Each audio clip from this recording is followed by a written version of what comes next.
जी बिल्कुल नाज़रीन, असी इन वक्त तंगवाणी शहर के मेन बाज़ार में बीठा आहियूं जिते हुकूमत पारां लॉकडाउन में नरमी वारे ऐलान का बाद शहर जा मुख्तलिफ़ दुकान मार्केटूं जेके लोह जा दुकान आहिनि, दर्जी जा दुकान आहिनि, पट गोट जा दुकान आहिनि, उन्हनि समेत जेके मुख्तलिफ़ शहर जा दुकानूं मार्केटूं शॉपिंग मॉल्स ऐं सैलून खुली विया जिते शहरनि जो पीउ नज़र अचे पियो। अवाम रश जेको आहे SOPs ते भी अमल न थी रहियो आहे।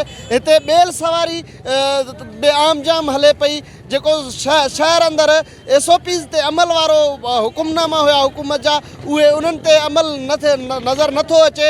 हिते दुकाननि, हिते आम शहर जे सैलूननि, पटगोट जे दुकाननि समेत जेको एहसास किफ़ालत प्रोग्राम सेंटर जा जेके सेंटर लॻियल आहिनि उते बि अवाम जो पीउ नज़र अचे थो।